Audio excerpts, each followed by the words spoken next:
അതിസുപ്രധാനമെന്ന് വിശേഷിപ്പിക്കാവുന്ന ചില മാറ്റങ്ങളുമായി വാടക കരാറിന് പുതിയ നിയമങ്ങൾ കൊണ്ടുവന്നിരിക്കുകയാണ് കേന്ദ്ര സർക്കാർ. വാടകക്കാർക്കും വീട്ടുടമസ്ഥർക്കും ഒരുപോലെ സഹായകരമാകുന്ന മെച്ചപ്പെട്ട ഒരു സാഹചര്യവും സംവിധാനവും സൃഷ്ടിക്കുക എന്ന ലക്ഷ്യവുമായാണ് പുതുക്കിയ നിയമം പ്രാബല്യത്തിൽ കൊണ്ടുവരുന്നത്. മുൻകാലങ്ങളിൽ നിന്ന് വ്യത്യസ്തമായി വാടക കരാർ ഒപ്പിട്ട് 2 മാസത്തിനകം കരാർ രജിസ്റ്റർ ചെയ്യണം എന്നതാണ് ഏറ്റവും സുപ്രധാനമായ മാറ്റം. ഇരു കക്ഷികൾക്കും നിയമപരിരക്ഷ, തർക്കങ്ങളിൽ കോടതിയിൽ തെളിവാകുന്ന കരാറുകൾ, കരാർ സംബന്ധിച്ച എല്ലാ ഘടകങ്ങൾക്കും നിയമപരിരക്ഷ എന്നിങ്ങനെ ഒട്ടനവധി ഗുണങ്ങൾ ഇപ്പോഴത്തെ വാടക നിയമത്തിലുണ്ട്. തട്ടിപ്പ് തടയാനും ഇതുവഴി സാധിക്കും എന്നതാണ് മറ്റൊരു വലിയ നേട്ടം. കരാറുകൾക്ക് വ്യാജന്മാരെ ഉണ്ടാക്കാനുള്ള സാധ്യതയും ഇതോടെ തള്ളിക്കളയാം. ഓൺലൈനായും വാടക കരാർ രജിസ്റ്റർ ചെയ്യാം എന്നതാണ് ഇതിലെ മറ്റൊരു സുപ്രധാനമായ ഘടകം. ഇന്ത്യ വളർന്നു വരികയാണ്. പലരും സ്വന്തം നാടും വീടും വിട്ട് അന്യനാടുകളിൽ പോയി ജോലിയെടുത്തും പഠിച്ചും കഴിയുന്നു. മറ്റൊരു നാട്ടിലേക്ക് പോകുന്നതിനാൽ തന്നെ സ്വന്തം വീട് എന്നതിനപ്പുറം വാടക വീട് അന്വേഷിക്കുകയാണ് എല്ലാവരും. വാടക വിപണി അനുദിനം വളരുകയാണ്.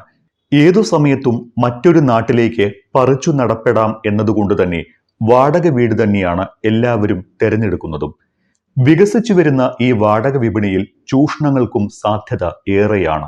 വാടക വീടുകളെ ആശ്രയിക്കുന്നവരുടെ എണ്ണം കൂടിയതോടെ വീട്ടുടമസ്ഥരും വാടകക്കാരും തമ്മിലുള്ള തർക്കങ്ങളും സാധാരണമായി. ചിലപ്പോൾ നിക്ഷേപം തിരികെ നൽകാത്തതാകാം പരാതിക്കും തർക്കത്തിനും ആധാരം. അതല്ലെങ്കിൽ മുന്നറിയിപ്പില്ലാതെ വാടക കൂട്ടുന്നത്, മറ്റു ചിലപ്പോൾ വീട് ഒഴിയുന്നത് സംബന്ധിച്ച്, അതുമല്ലെങ്കിൽ ഒഴിയാൻ ആവശ്യപ്പെടുന്ന വീട് ഒഴിഞ്ഞു കൊടുക്കാത്തത്. അങ്ങനെ തർക്കങ്ങളിൽ കുരുങ്ങിപ്പോരുന്ന വാടക ജീവിതങ്ങൾ ധാരാളമുണ്ട്.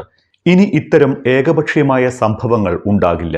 വാടകയ്ക്ക് വീടെടുക്കുന്നവർക്കും വീട്ടുടമസ്ഥർക്കും ഒരുപോലെ സുരക്ഷിതത്വം പകരുന്ന ചില മാറ്റങ്ങളാണ് വാടക കരാർ നിയമത്തിൽ കേന്ദ്ര സർക്കാർ കൊണ്ടുവരുന്നത്.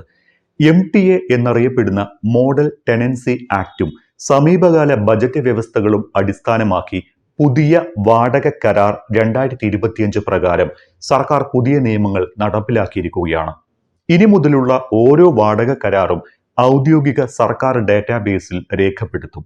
ഇതിനായി നിർബന്ധിത ഡിജിറ്റൽ വാടക കരാർ രജിസ്ട്രേഷൻ എന്നതാണ് പുതിയ നിയമത്തിലെ ഏറ്റവും സുപ്രധാനമായ പരിഷ്കാരം. രജിസ്റ്റർ ചെയ്യുന്നതിലൂടെ വാടക കരാറുകൾ ഡിജിറ്റലാകുകയും സർക്കാരിന്റെ ഔദ്യോഗിക ഡാറ്റാബേസിൽ രേഖപ്പെടുത്തുകയും ചെയ്യും. ഇത് ഭാവിയിലുള്ള പല തർക്കങ്ങളും ഒഴിവാകുന്നതിന് സഹായിക്കും. വാടകക്കാരനും വീട്ടുടമസ്ഥനും നിയമപരിരക്ഷ ഉറപ്പുവരുത്തുന്നതാണ് വാടക കരാർ രജിസ്ട്രേഷൻ നിയമം. ഓരോ വാടക കരാറും ഒപ്പിട്ട് 2 മാസത്തിനുള്ളിൽ രജിസ്റ്റർ ചെയ്യണമെന്ന് ഈ പുതിയ നിയമം അനുശാസിക്കുന്നു. എത്ര തുക വാടകയായി നൽകണം, സെക്യൂരിറ്റി ഡെപ്പോസിറ്റായി എത്ര തുകയാണ് നൽകേണ്ടത്, വാടക വർധന എങ്ങനെയായിരിക്കും, വീടൊഴിയുന്നതിനുള്ള നോട്ടീസ് കാലയളവിനുള്ള വ്യവസ്ഥ എന്നിവയെല്ലാം ഉൾപ്പെടുന്നതായിരിക്കും വാടക കരാർ. കരാർ എഴുതി രജിസ്റ്റർ ചെയ്യുന്നതോടെ ഇത് ഡിജിറ്റൽ രേഖയായി. അങ്ങനെ ഈ രംഗത്തെ ചൂഷണങ്ങൾ അവസാനിക്കപ്പെടും. വാടക സംബന്ധിച്ച അവ്യക്തത നീക്കാനും സഹായിക്കും.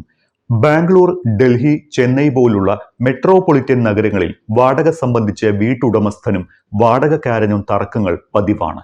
ഇത്തരം ഘട്ടങ്ങളിൽ ഈ വാടക കരാറുകൾ ഗുണം ചെയ്യും. കരാറുകൾ ഡിജിറ്റലാകുന്നത് ഡ്യൂപ്ലിക്കേറ്റ് കരാറുകളുടെ സാധ്യതയും ഇല്ലാതാകും. ഇരു കക്ഷികളുടെയും സാധുവായ തിരിച്ചറിയൽ രേഖകൾ സഹിതമാണ് വാടക കരാർ രജിസ്റ്റർ ചെയ്യേണ്ടത്. ആധാർ, പാൻ കാർഡ്, പാസ്പോർട്ട് അല്ലെങ്കിൽ വോട്ടർ ID പോലുള്ള തിരിച്ചറിയൽ രേഖകൾ രജിസ്ട്രേഷനായി ഉപയോഗിക്കാം. കൂടാതെ ഉടമസ്ഥാവകാശം സ്ഥാപിക്കുന്നതിന് വീട്ടുടമസ്ഥർ വിൽപ്പന രേഖയോ അതുമല്ലെങ്കിൽ ഏറ്റവും പുതിയ കരമടച്ച രസീറ്റോ ഹാജരാക്കണം. ഇരു കക്ഷികളും പരസ്പരം സമ്മതിച്ച നിബന്ധനകൾ വിശദീകരിക്കുന്ന വാടക കരാറിന്റെ കരട് പകർപ്പും നൽകണം. കരാർ പരിശോധിക്കാൻ 2 സാക്ഷികളും അവരുടെ തിരിച്ചറിയൽ രേഖകളും ഫോട്ടോകളും സമർപ്പിക്കണമെന്നും നിബന്ധനയുണ്ട്. വിപുലമായ പ്രക്രിയയാണ് എന്ന് തോന്നാമെങ്കിലും ഭാവിയിലെ തർക്കങ്ങൾ ഇല്ലാതാക്കാൻ ഇത് സഹായിക്കും. സ്റ്റേറ്റ് പ്രോപ്പർട്ടി രജിസ്ട്രേഷൻ പോർട്ടലുകളിലോ പ്രാദേശിക രജിസ്ട്രാർ ഓഫീസുകളിലോ ഓൺലൈനായി രജിസ്ട്രേഷൻ പൂർത്തിയാക്കാനും സാധിക്കും. ഓൺലൈൻ പോർട്ടലിൽ നേരിട്ട് രേഖകൾ അപ്ലോഡ് ചെയ്യാനുള്ള സൗകര്യവും ഉണ്ടായിരിക്കും. ഡോക്യുമെന്റേഷൻ പൂർത്തിയായി കഴിഞ്ഞാൽ കക്ഷികൾ ഡിജിറ്റലായോ സബ് രജിസ്ട്രാർ ഓഫീസിൽ നേരിട്ടോ കരാറിൽ ഒപ്പിടണം. തുടർന്ന് രജിസ്ട്രേഷൻ ഫീസും അടയ്ക്കാവുന്നതാണ്. 2 മാസത്തിനകം രജിസ്റ്റർ ചെയ്തിരിക്കണമെന്ന് നിർബന്ധമുണ്ട്.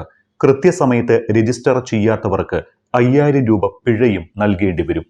വാടക വർധനവ് എല്ലാ കാലത്തും വീട്ടുടമസ്ഥനും വാടകക്കാരനും കീറാമുട്ടിയാണ്. എന്നാൽ ഇനി മുതൽ അത്തരമൊരു ആശയക്കുഴപ്പത്തിന് ഇടയുണ്ടാകില്ല.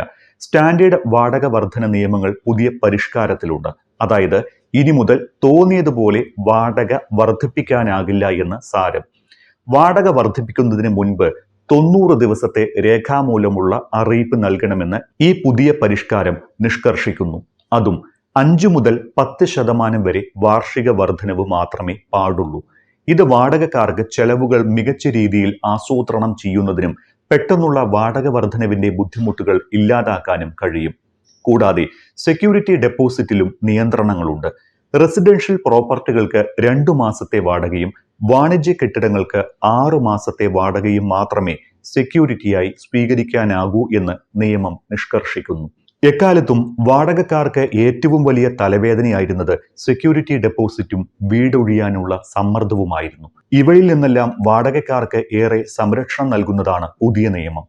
വാടകക്കാരന് മാത്രമല്ല, വീട്ടുടമസ്ഥനും ഏറെ ഗുണം ചെയ്യുന്നതാണ് പുതിയ നിയമത്തിലെ പരിഷ്കാരങ്ങൾ. വരുമാന നികുതിയിൽ വരുന്ന കിഴിവാണ് അഥവാ TDSൽ വരുന്ന കിഴിവാണ് വീട്ടുടമസ്ഥന് ലഭിക്കുന്ന ഏറ്റവും വലിയ മെച്ചം. നേരത്തെ പ്രതിവർഷം 2.4 ലക്ഷം രൂപയായിരുന്ന TDS കിഴിവിന്റെ പരിധി 6 ലക്ഷം രൂപയായി ഉയർത്തിയിട്ടുണ്ട്. ഇതിനർത്ഥം ഉയർന്ന വരുമാനത്തിൽ പോലും ഇപ്പോൾ TDS കുറയ്ക്കില്ല. ഇത് വീട്ടുടമസ്ഥരുടെ കൈകളിലേക്ക് കൂടുതൽ പണം എത്തിക്കും. വാടക തർക്കങ്ങൾ കോടതി കയറിയാൽ പിന്നെ ഒച്ചിഴയുന്ന വേഗത്തിലായിരുന്നു പലപ്പോഴും. വർഷങ്ങളായി കോടതികളിൽ വാടകക്കാരുടെ തർക്കങ്ങൾ ഇഴഞ്ഞു നീങ്ങുന്നത് പലപ്പോഴും കണ്ടിട്ടുണ്ട്.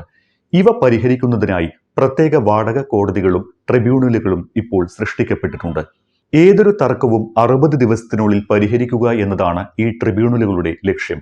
ഒരു വാടകക്കാരൻ 3 മാസമോ അതിൽ കൂടുതലോ വാടക നൽകുന്നില്ല എങ്കിൽ വാടക ട്രിബ്യൂണൽ വഴി വീട്ടുടമസ്ഥന് ഉടനടി നീതി ലഭിക്കുകയും വാടകക്കാരനെ എളുപ്പത്തിൽ കുടിയിറക്കാനും സാധിക്കും.